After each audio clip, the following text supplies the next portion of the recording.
Roots மக்களுக்கு வணக்கம். இன்னைக்கு நம்மளோட நிகழ்ச்சியில யாரை பத்தி எதை பத்தி பேச போறோம் அப்படின்னா, கிட்டத்தட்ட பாத்தீங்கன்னா பாரதி ராஜா அவர்கள் உயிரிழந்து ஒரு சில தினங்கள் கடந்து போயிடுச்சு. ஆனா இன்னமும் அவர் இல்ல அப்படிங்கிற ஒரு விஷயத்த நம்ம யாராலையும் ஏத்துக்கவே முடியல.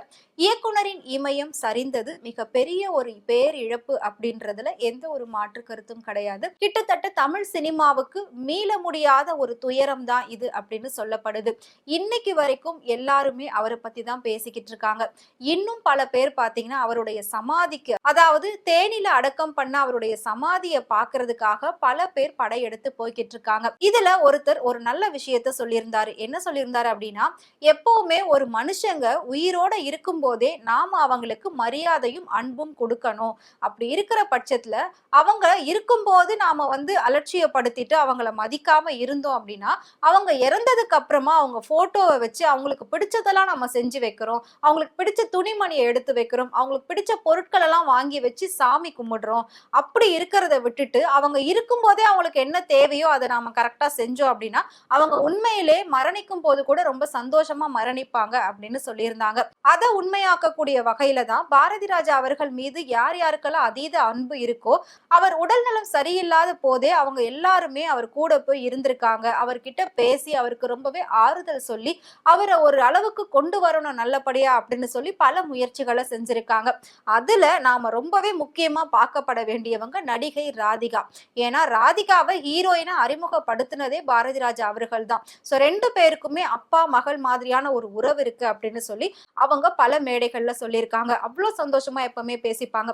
இப்ப ரீசெண்டா கூட அவர் உடல்நலம் சரியில்லாம இருந்த போது கூட தாய்க்கிழவி படத்தை முடிச்சதுக்கு அப்புறமா அவங்க போய் அவரை நேர்ல பார்த்து சந்திச்சு ஆசீர்வாதமும் வாழ்த்தும் பெற்று வந்துட்டு இருக்காங்க. சோ அந்த வகையில பாக்குறப்போ ராதிகா ரொம்பவே ஒரு அதீத பற்று கொண்டவங்களா இருக்காங்க. அதாவது ஒரு குரு மாதிரி அவரை வழிபடுறாங்க. நல்லா இருக்கீங்களா? தாய்க்கிழவி பாத்தீங்களாமே, நல்லா சூப்பரா. ஐயோ அந்த சொல்லுங்க, நேஷனல் அவார்டு எனக்கா? சரி, நீங்க சொல்ற மாதிரி நடக்கட்டும். ஃபர்ஸ்ட் உங்க கால்ல வச்சிடுறேன். சாப்பிட்டீங்களா? அதே மாதிரிதான் கவிஞர் சிநேகனும். சோ அவரோட சேர்ந்து அவரோட மனைவி கன்னிகா, இவங்க ரெண்டு பேருமே பாரதி ராஜா அவர்கள் மீது ஒரு அதீத அன்பு கொண்டவர்களா இருந்திருக்காங்க. ஏன்னா கிட்டத்தட்ட பாத்தீங்கன்னா அவரோட இயக்கம் அப்படிங்கிறது எல்லாருக்குமே ரொம்பவே பிடிக்கும். நம்ம நார்மலா ஆடம்பரமான செட்டுல இருக்கக்கூடிய பாட்டையும் படங்களையும் பாக்குறத விட, அதாவது ஒரு நேச்சுரலா இருக்கக்கூடிய இடத்துல எடுக்கப்பட்ட பாடல் படங்கள் இதெல்லாம் தான் நமக்கு ரொம்பவே பிடிக்கும். அந்த வகையில பாக்குறப்போ பர்சனலா எனக்கு ரொம்ப அந்த மாதிரி பிடிச்ச பாட்டு அப்படின்னா போவோமா ஊர்கோலம் அப்படிங்கிற அந்த ஒரு சாங் இன்னைக்கு வரைக்கும் அதை ரீக்ரியேட் பண்ணணும் அப்படின்னு சொல்லி பல பேர் பண்ணியிருக்காங்க. பட் அந்த பாட்டு எல்லாருக்குமே ரொம்ப பிடிக்கும். எனக்கு பர்சனலா அந்த பாட்டு ரொம்பவே பிடிக்கும். ஏன்னா அதுல காட்டக்கூடிய அந்த கிராமத்து வாழ்க்கை எப்படி இருக்கும்ன்றது அந்த பாட்டு மூலயமா அவ்வளோ அழகா தெள்ள தெளிவா சொல்லியிருப்பாங்க. அதாவது ஏசி பெருசா அரண்மனை பெருசா அப்படிங்கிற மாதிரி ரொம்ப சூப்பரா ரெண்டுத்தையும் கம்பேர் பண்ணி பேசியிருப்பாங்க. உண்மையிலே இன்னைக்கு நாமெல்லாம் அந்த மாதிரியான ஒரு வாழ்க்கை வாழ்ந்தோம் அப்படின்னா பல நோய் நொடிகள் இல்லாம இன்னும் நிறைய பேர் நிறைய காலங்கள் வாழறதுக்கான ஒரு நல்ல வாய்ப்பு கிடைக்கும் அப்படின்றதுல எந்த ஒரு சந்தேகமும் கிடையாது. அந்த மாதிரி தான் கவிஞர் சிநேகனுக்கு பாரதி ராஜா அப்படின்னா ரொம்பவே உயிரா இருந்திருக்கு. ஸோ அவர் உடல்நிலை சரியில்லாம இருந்த போது கூட கன்னிகாவும் சிநேகனும் போயிட்டு நேர்ல பார்த்து அவருக்கு ஆறுதலா பேசி அவர் கூடவே டைம் ஸ்பெண்ட் பண்ணி நிறைய விஷயங்கள் ஜாலியா அவரை பேசி சிரிக்க வச்சிருக்காங்க. அவர் ரொம்பவே சந்தோஷப்படுத்திருக்காங்க. பாரதி ராஜா அவர்கள் தன்னோட மகன் மனோஜ் இறந்ததுக்கு அப்புறமாவே அவரோட உடல் நலமானது ரொம்பவே குன்றி போயிருந்தது. அதுலதான் அவரோட உடல் நலம் ரொம்பவே மோசமடைய ஆரம்பிச்சது. அதாவது பாரதி ராஜா அவர்களுடைய கூட பிறந்த தம்பியே சொல்லியிருந்தாரு, கடைசி வரைக்கும் மனோஜோட போட்டோவை பார்த்துக்கிட்டே தான் இருந்தாரு. சோ அவர் அந்த போட்டோவை பார்த்து பார்த்து ரொம்பவே கஷ்டப்பட்டுக்கிட்டே இருந்தாரு. அந்த கஷ்டத்துல இருந்து அவர் வெளியில வரணும்னு நினைக்கவே இல்லை. அவர் நல்லா இருக்கணும், அவர் கொஞ்சமாவது இதுல இருந்து வெளியில வரணும் அப்படின்றதுக்காக தான் அவர் பொண்ணு வீட்டு மலேசியால இருக்கு. சோ அங்க நாங்க கூட்டிட்டு போயிருந்தோம். அங்க போய் கூட அவருக்கு தொடர்ந்து மனோஜ் ஞாபகமாவே தான் இருந்தது. அதனால திரும்பவும் நாங்க எங்க கூட்டிட்டு ட்ரீட்மெண்ட் எல்லாம் பார்த்துட்டு இருந்தோம். இப்போ சாகரத்துக்கு ஒரு வாரம் முன்னாடி வரைக்கும் அவர் மனோஜை பத்தி நிறைய விஷயங்கள் பேசிக்கிட்டே இருந்தாரு. எங்களுக்கே ஒரு மாதிரி இருந்தது அதை கேட்க அப்படின்னு சொல்லி அவரும் ஒரு இன்டர்வியூல சொல்லியிருந்தாரு. சோ அதை வச்சு பாக்குறப்போ ஸ்நேகன் கன்னிகாவும் பாரதி ராஜா அவர்கள் உடல்நிலை சரியில்லாத போதும் வந்து கூட இருந்து பார்த்துக்கிட்டு கவனிச்சிட்டு இருந்திருக்காங்க. அவர் இறந்ததுக்கு அப்புறமாவும் கடைசி வரைக்கும் ஸ்நேகன் அவர்கள் கூடவே இருந்திருக்காரு. சோ அவங்க 2 பேரும் இருந்தது மட்டும் இல்லாம உடலானது அடக்கம் செஞ்சதுக்கு அப்புறமா ஓரிரு தினங்களுக்கு அப்புறம் தன்னோட 2 குழந்தைகளையும் அந்த சமாதிக்கு கூட்டிட்டு போயிட்டு பாரதி ராஜா அவர்களுடைய ஆசி கிடைக்கணும், அவரோட ஆசீர்வாதம் கிடைக்கணும் அப்படின்னு சொல்லிட்டு சின்ன சின்ன கை குழந்தைங்களை 2 பேரும் கூட்டிட்டு போயிட்டு அவரை வணங்க வச்சிருக்காங்க. அவருடைய ஆசீர்வாதம் கிடைக்கணும் அப்படின்னு சொல்லி அவர் சமாதியில இருந்து மண் எடுத்து தன்னோட குழந்தைங்களுக்கு திருநூறு மாதிரி அவர் வச்சு விட்டுருக்காரு. சோ இதை பார்க்கக்கூடிய பல பேர் அவங்களுக்கு வந்து பாராட்டுக்களை சொல்லிட்டு வராங்க. இந்த அளவுக்கு நீங்க வந்து அவரை வணங்குறீங்க, இவ்வளவு ஒரு தெய்வமா நினைக்கிறீங்க அப்படின்றது வந்து மிகப்பெரிய ஒரு விஷயமா பார்க்கப்படுது. உண்மையிலே சந்தோஷமா இருக்கு. யார் யாருக்கெல்லாம் நாம உணர்வு பூர்வமான ஒரு மரியாதை கொடுக்கிறோம் அப்படிங்கிறது ரொம்ப முக்கியமான ஒரு விஷயம்.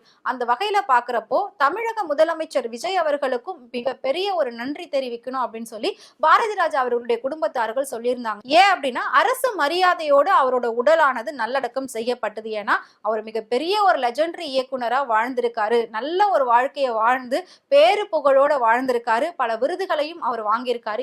இந்த அளவுக்கு தமிழ் மண்ணுக்கும் தமிழ் சினிமாவுக்கும் உயிர் கொடுத்த ஒரு இயக்குனர் அப்படின்ற ஒரு மரியாதையை வச்சு அவருக்கு அரசு மரியாதை வழங்கப்பட்டது. அதனால வந்து ரொம்பவே எங்க எல்லாருக்குமே சந்தோஷம். அவருடைய ஆன்மா நிச்சயம் சாந்தி அடைஞ்சிருக்கும் அப்படின்னு சொல்லி அவங்க குடும்பத்தார்கள் எல்லாருமே சொல்லியிருந்தாங்க. சோ அதே மாதிரி ஸ்நேகன் கன்னிகாவுமே பாத்தீங்கன்னா பாரதி ராஜா அவர்களுடைய சமாதிக்கு குழந்தைங்களை கூட்டிட்டு போனது மிகப்பெரிய ஒரு விஷயமா பார்க்கப்படுது. பொதுவா எல்லாரும் இந்த மாதிரி விஷயத்துக்கு வந்து குழந்தைங்களை கூட்டிட்டு போக மாட்டாங்க, அவாய்ட் பண்ணுவாங்க. பட் அவங்க 2 குழந்தைங்களும் அங்க கூட்டிட்டு போயிட்டு அந்த சமாதியை தொட்டு வணங்குங்க அப்படின்னு சொல்லி தராங்க. சோ இந்த வீடியோ சோசியல் மீடியால ரொம்பவே வைரலா பகிரப்பட்டு வந்தது. இதை பார்த்த ஸ்நேகன் கன்னிகா ரசிகர்கள் எல்லாருமே அவங்களுக்கு வாழ்த்துக்களை தெரிவிச்சிட்டு வராங்க. இதனாலதான் இன்னும் நீங்க மேல மேல வந்து உயர்ந்து போய்கிட்டே இருக்கீங்க. உங்களோட இந்த அளவுக்கு குணமானது எல்லாருக்கும் ஒரு முன்னுதாரணமா இருக்கும் அப்படின்ற மாதிரியும் சொல்லிட்டு வராங்க. சோ அதை தொடர்ந்து இப்போ பாரதி ராஜா அவர்கள் மனோஜ் அவர்கள் 2 பேரும் ஒன்னா இருக்கிற மாதிரியான ஏஐ வீடியோஸ்லாம் நிறைய வந்துட்டு இருக்கு. அதை பாக்குறப்போ கலங்காத நெஞ்சமும் கலங்கும் அப்படிங்கிற அளவுக்கு அவ்வளோ ஒரு கஷ்டமா இருக்கு. அவர் ரொம்ப வந்து இளம் வயதிலே அவர் வந்து இறந்து போயிட்டாருன்றதே நம்மளால ஏத்துக்க முடியல. அதை தொடர்ந்து இவரும் இறந்து போயிட்டாரு அப்படின்றது நம்மளால கண்டிப்பா ஏத்துக்கவே முடியாத ஒரு விஷயம் தான். பட் 2 பேரையுமே வந்து ஒரு உருவமா ஒரு உயிரா பாக்குற மாதிரியே இருக்கு அந்த ஏஐ வீடியோஸ்லாம். ஸோ இது எல்லாத்தையும் தாண்டி உங்களுக்கு பாரதி ராஜா அவர்களை பிடிக்கும் அப்படின்னு நினைச்சீங்கன்னா அவருடைய படம் எது ரொம்ப பிடிக்கும் அப்படின்றத மறக்காம கமெண்ட்ல சொல்லுங்க. அண்ட் ஸ்நேகன் கன்னிகாவை பத்தியும் நீங்க என்ன நினைக்கிறீங்கன்றது மறக்காம கமெண்ட்ல சொல்லுங்க. இதே மாதிரி டே பை டே அப்டேட்ஸ் நீங்க தெரிஞ்சுக்கணும் அப்படின்னு நினைச்சீங்கன்னா மறக்காம ஃப்ரெண்ட்வுட் சேனலை ஃபாலோ பண்ணிக்கோங்க.